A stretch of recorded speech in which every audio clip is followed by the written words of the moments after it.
Selamlar gençler. Uçuşumu bekliyorum. Bir tane kanki edindim. Onun dışında gidiyoruz bakalım. Aslında hiç zor olmadı çıkmak. Sonrasında işte harç pulu aldım. Geldim. Bekliyorum. Arabik insanlarla beraber. Bu şekilde.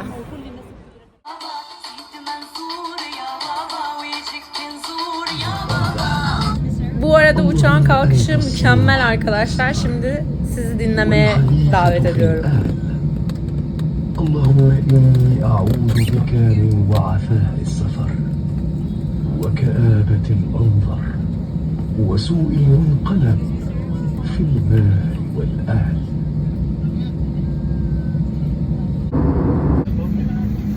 Merhabalar. Kuveyt'teyim. Bindim uçağa. Buradan Sri Lanka'ya geçeceğim. Fakat buradaki düzeni pek beğenmedim. Beğenmememin nedeni de ayrımcılık yapılıyorlar. Ayrımcılıktan kastım ilk önce kendi vatandaşlarını alıyorlar bir sırada. Sonrasında bizi başka bir sırada, daha doğrusu beyazları başka bir sırada tutup onunla bizi alıyorlar. Onların dışında ben zaten 5-6 saat uçmuşum. Bir sigara içmek istedim. Sigara içilecek alan yok. Sigara içilecek alan sadece VIP'deymiş. VIP'nin giriş ücreti $34. Ben de tabii ki de $34 veremeyeceğim için başka bir yol aradım vesaire bulamadım. Dedim ki en son o zaman hani çakmağım yok. Çakmağım olsa tuvalette vesaire içecektim bu arada. Çakmak almaya çalıştım. Çakmak da hiçbir yerde satılmıyor. Onun dışında da bütün her yer, bütün sokaklar, bütün sokaklardan kastım havalimanının içindeki bütün hepsi herkes namaz kılıyor. Değişik bir yer. Bir daha olsa gelir misin dersen havalimanı vilayette kesinlikle gelmek istemiyorum. Şimdi saat 3.30'da iniş yapacağız. 3.30'a kadar görüşürüz.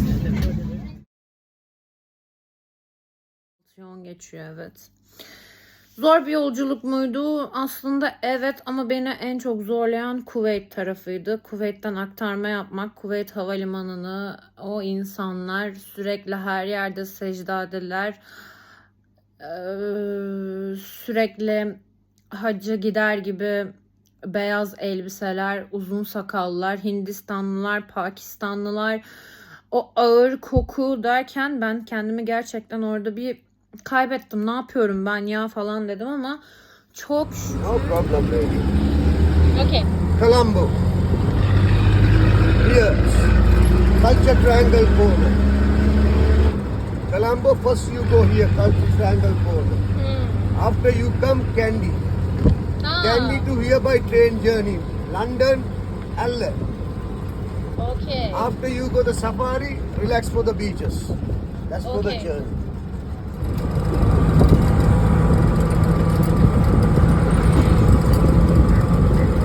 Yes. Sigiri. Sigiri, Lion Sigiri, Top. You need a ah. walk upstairs. Very beautiful. Mode of transport. You traveling everywhere, God help you. This is Sri Lankan people, different country traveling. Traveling everywhere. God bless you. This is a god of sapphire. Sapphire. Sapphire.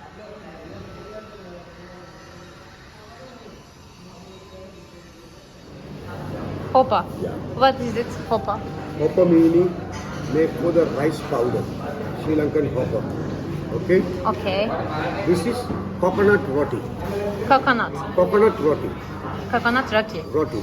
Okay. Parato. Parato. Parato. Egg roti. Egg roti. Vegetable roti. Vegetable roti. Okay. Now you try. Oh. Chicken again a little bit. Tomato curry. Okay. Dal. Dal. Darling. Coconut sambar.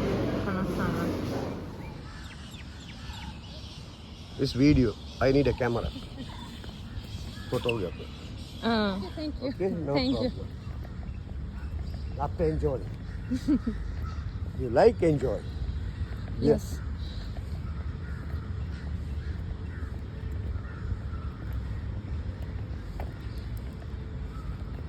Ben tabii bu esnada adam yaşadıktan sonra hayatı sorgularken biraz etrafı çekeyim demişim. Üzücü. Remember the name? Jackfruit. Jackfruit.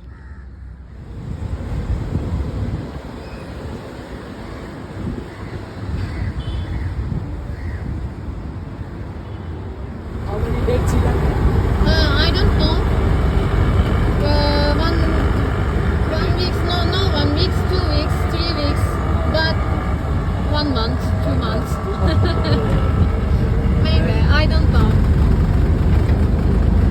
Şu an trendeyim çünkü. Trende olmamın nedeni de Kolomba'dan çıktım.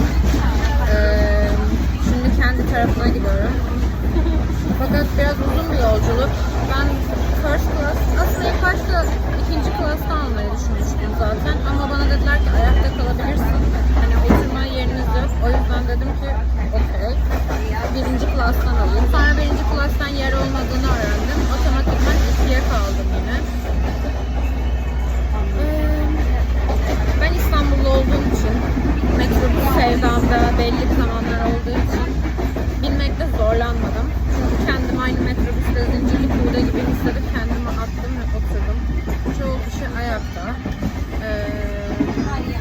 Tavanlarda normalde bir trende ya da bizim gördüğümüz trenlerde klima olurken burada vantilatörler var. Onun dışında yemeklerdeki baharatların kokusu biraz ağır olduğu için trende bu şekilde bir koku var. Ama onun dışında bir problem yok. İnsanlar çok iyi niyetli. Gerçekten çok güler yüzlüler. Fakat şöyle düşünün. Siz Avrupalı olsanız, Türkiye'ye gelseniz, Türkiye'ye geldiğinizde nasıl kazıklandığınızı düşünün.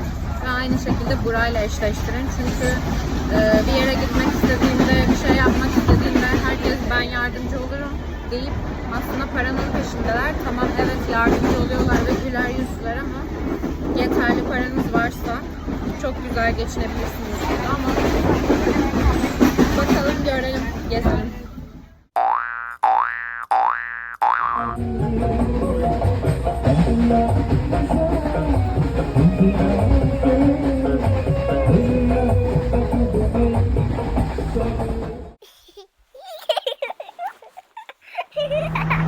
Sesin olmadığı yerde çekmeye çalışıyorum. Sonunda 4,5-5 saatin sonunda indim. Candy'deyim şu an. Kolomba'dan geldim. Kolomba'da tabi bölümlere ayrılıyormuş. Bunu bir yerlerde yazmıyor. Kolombo 1, Kolombo 2, Kolombo 3, bik 10'a kadar gidiyor. Pikmi uygulamasıyla çağırdım tuk-tuku. Sonrasında geldim tren istasyonuna, bilet aldım. Sadece first class'lar oturabiliyormuş. Yani yeri belliymiş first class'ların. Ama burada ben bilet bulamadığım için ikinci class'tan aldım. Second class'tan aldım. Orada da metrobüs mantığıyla direkt atladık. Sonuç olarak geldim. Buradaki insanlar biraz güler yüzlü ama bir tık daha sanki buraya geldiğinizde fakirleştik gibi hissedebiliyorum. Saat burada 4:30 şu an. Türkiye saatiyle 2,5 saat fark var. Ama güzel gidiyor her şey. Burada yağmur yağıyor. Bu arada Kolomba'da hiç yağmur yoktu. Ama yine de her şey sorunsuz ilerliyor yani.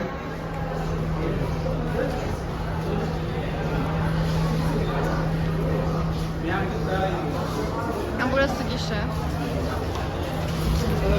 Bazen insanlar laf edebiliyor fotoğraf, video çekmeme. O yüzden sorun yok. Thank you. Yürüyorum. 10 dakikalık bir mesafede merkeze 250 metre uzaklıktaki bir hostele gittim. Hostel tabii girince göreceğiz. Hostelde bir gezeriz sizde ama şöyle kadın yatakhanesinde bir yatak aldım. O da 6 kişilik. Diğer yerlere baktım. Aslında burası Kolomba'ya göre çok daha ucuz. Ama ben de yine Kolomba'da da ucuz buldum. 2 geceyi $12 halletmiştim. Burada da işte bir gecesi 5 dolar, 5,5 dolar gibi. Burada zaten trenden geçindiğim için saat 4-5 gibi, saat kaç şu an? Bir şeyler işte 4,5-5 gibi falan indiğim için birazcık ucuz, sadece yatmalık ve gezmelik, yani odaya gideceğim, eşyalarımı dolaba koyacağım, kilitleyeceğim ve sonrasında yürüyeceğim. Bu şekilde arkamda gezenler gibi Budistlerimiz de var. Budist yoğunluklu bir toplum. %70 anladığım kadarıyla ve öğrendiğim kadarıyla %70 Budist, %9'u Müslüman. Ama çok ilginç bir detay. Benim karşıma çıkan tüm Müslümanların hepsi marihuana içiyor musun diye sordu. Ama Budistlerin hiçbirisi bu konuyu açmadı. Bu bir tesadüf mü bilmiyorum. Oh, no take it. You want to take it, then you have to give me another 20 rupees for the cup. Okay, I drink. Then I'll sell it to you. It will be fresh and nice. Thank you. Merhabalar. Şimdi Kandy'ye geldiğimi biliyorsunuz tabii ki. Kandy, Colombo'dan sonra Sri Lanka'nın en büyük ikinci şehri. Buradaki en önemli kılan şey de burada bir Budist tapınağı var. Budist tapınağının içinde bir diş saklanıyor. Diş tapınağı diye geçiyor. Ve bunu yıllardır burada, bu tapınakta saklıyorlar. Bu diş nasıl geldi? Nasıl bu kadar önemli oldu derseniz, daha öncesinde Gautama Buda'nın bir dişi öldükten sonra yakılıyor. Yakılırken o diş bir kral tarafından kaçırılıyor. Sonrasında başka krala veriliyor. Sonra o kralın bir prens geliyor o şehre ve o şehirde de ibadet etmeye başlıyor ve kral bunun davranışlarından çok hoşlanıyor. Prense veriyor artık dişi. Sonrasında şehrinde savaş çıktıktan sonra bu dişi kaçırıyorlar. Hatta prenses saçlarının arasında kaçırdığını söylemiş. Yani öyle yazıyor yazılarda. Ve en sonunda Sri Lanka'ya kaçmışlar.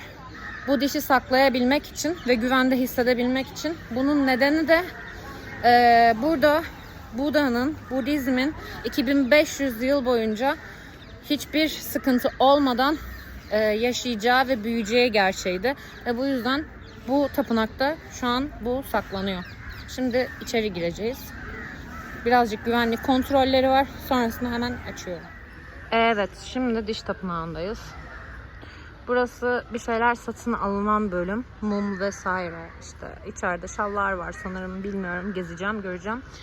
Buradan mumlar alıyor insanlar gördüğüm kadarıyla. Burada dileklerini diliyorlar. Bana anlatılan kadarıyla burası aynı Hıdrellez gibi her gün 6.30'da insanlar burada bir seremoni halinde eller havada bir şekilde dans edip sonrasında da burada bir ateş yakılıyor. Sanırım ateş alanı, fire alanı burası. Ama bilmiyorum tabii. Birazdan 6.30'da göreceğiz. Yarım saatimiz var. Bunun dışında ateş yakıldıktan sonra burada ruhlarının arındığını düşünüyor insanlar ve bu yüzden burası çok önemli. Diğer ülkelerden de çok fazla geliyorlar. Bütün özellikle Budistlerin en önemli tapınağı bu. Aynı şey gibi düşünebilirsiniz. Mekke, Medine vesaire gibi düşünebilirsiniz. Burası da aynı bu şekilde. Böyle bir yer.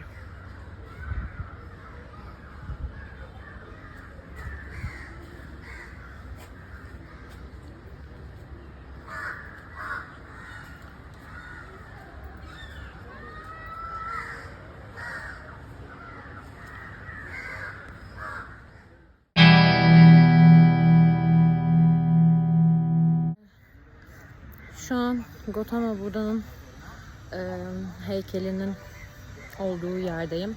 Gautama Buda kimdir? Buda aslında yaşam ve gerçeğin arasında kalmış ve sonrasında aydınlanmış kişilere Buda deniliyor. Belli bir bilgeliğe oluşmuş insanlara Buda deniliyor. Ve bunlar tabii ki de Budizm için çok önemli şeyler. Heykellerin çoğu bal mumundan yapılıyor. Önemli Colombo'da gördüklerim şu şekildeydi. Önemli Budaların heykelleri hep altından yapılıyordu. Çünkü çok önemli ve çok bilgili olduğu söyleniyordu. Ama buraya baktığımda altından herhangi bir şey göremedim. Bunun nedenini daha bilmiyorum. Sorup öğreneceğim. Kaplarda sular veriliyor. Çiçekler veriliyor ve onlara dokunarak sonrasında dua ediyorlar. Budizm aslında şöyle açıklanabilir. Hayattaki acı ve ıstırabın nedenini bulamadığımız zaman aslında Budizm hem din hem felsefe olarak düşünülebilecek bir din. Bunun nedeni de hem meditasyon, içeri dönük olarak konuşma, kendi haliyle konuşma, reenkarnasyon, yeniden yaşama geleceğini düşünüp ona göre hareket etme, ona göre düşüncelerini bile belki ona göre hareket ettiriyorlardır. Ve son olarak karma, yani ne yaparsan başına bir şekilde bir benzeri geleceğini söylüyorlar. Aslında hem bir din hem bir felsefe, fakat 500 milyon insana yakın bu dine inanan var. İlk önce Hindistan'da doğmuş bir din. Zaten Sri Lanka nasıl anlatsam Hint Okyanusu'nun incisi olarak adlandırılıyor. O yüzden buraya gelmemesi ve buranın bu şekilde olmaması imkansızdı. Ve ağaçların en az 150-200 yıllık olduğu söyleniyor. Mükemmel. Hissettirdiği duygu ve içinin ferahlaması çok değişik bir duygu. Bunu anlatamam. Yaşarsanız eğer bir gün umarım siz de görürsünüz. Güvenlikten giremedim. Dediğim gibi ayakkabılardan dolayı. Aslında buradan çaktırmadan girebilirim. Ama Türk olduğumu buralarda fark ettirmek istemiyorum. Bu yüzden ilk önce karşı tarafta bir bilet alınacak bir bölüm varmış. İlk önce o tarafa gidiyoruz. Biletimizi alacağız. Ayakkabılarımızı bırakacağız. Sonrasında çıplak ayaklarla gördüğünüz bu tarafta dua edeceğiz. O kadar da yer gezdim. Kilise gezdim. Cami gezdim. Tapınak gezdim. Yani her yerde de aynı dileği diliyorum. Umarım bir tanesi gerçekleşir ya. Yeter ya. Bu nedir ya? Bunu çektim. Dünyayı geziyorum. Bakalım. Evet, bazı askerler, polisler sorun yaptığı için arkamda anlatacağım. Burada arkamda gördüğünüz yer ayakkabıları bıraktığım yer. Şurası ticket aldığım yer. Biletim şu şekilde. 2000 rupi. Şu an hesaplayamıyorum. Kaç rupi, kaç TL diye, kaç dolar diye. Şimdi ayakkabılarımızı bırakacağız. Tabii askerler bir yandan tip tip bakmaya devam ediyor. Ayakkabımızı burada bıraktık. Bize bir numara verdiler. Numarayla çantamızı saklıyoruz. Ticket'ımız elimizde. Herkes çıplak ayak. Ben de çıplak ayaklıyım. Yürüyoruz. Tapınağa anca bu şekilde girebiliriz. Çok ilginç bir düzen. Çok şaşırdım. Muhtemelen şu tarafta da nehir var arkadaşlar. Çünkü bir şeyler parlıyor. Ben gündüz vaktiyle göremedim. Zaten 4'te geldim. Geldim buraya. Burada vakit geçiriyorum. Hava hemen karardı. Yerlerde bu şekilde taşlar var. Ve evet, çıplak ayağız. Normalde benim altımda biraz dar bir eşofman var. Onunla alamayacaklarını belirttiler. Tight bu dediler. Ben de dedim ki hayır tight değil. Sadece ben biraz şişmanım dedim. Ve sonra güldüler ve tabii ki aldılar. İnsanların beyaz giyinmesinin amacı burada diş sembol etmek. Çünkü dişe inanıyorlar ve dişe tapıyorlar. Çoğu kişi gördüğünüz gibi inanın herkes beyaz giyiyor. İlginç bir düzen. Herkes çıplak ayak. Herkes iç içe. Ben burada Covid kapmazsam daha da Covid kapmam muhtemelen.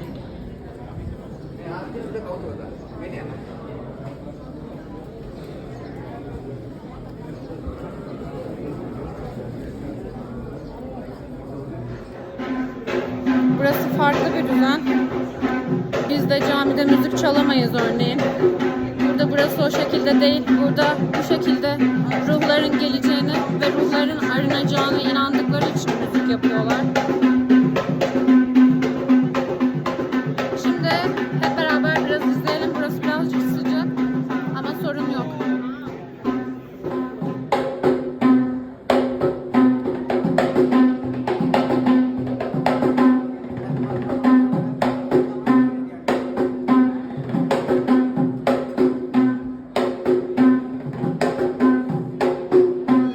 Günde 2 kez gerçekleşiyor. Birisi öğlen, birisi akşam.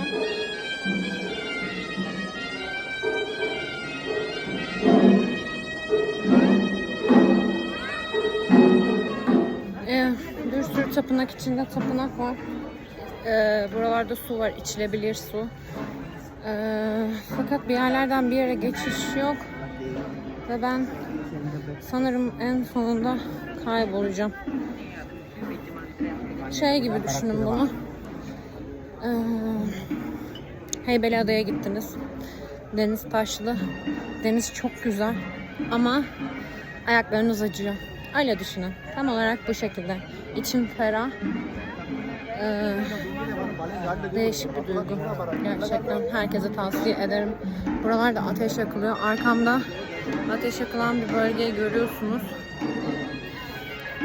Bunların hepsi inanış. Müziğin anlamı seramini, ruhla bir bağlantı kuruyorlar. Bunun anlamı o. Etkileyici. Etkileyici. Daha doğrusu hostelde kaldığım kişi burayı önerdi. Ama arkadaşlarım muhtemelen. Ya maalesef bu kısım telif haklarıyla ilgili sorun yaşadığım için kaldırdım. Ama yediğim şeyi paylaşmak istedim tabii ki. Burada söylediğim tek şey, bence Sri Lanka gerçekten dil öğrenmek için iyi bir ülke.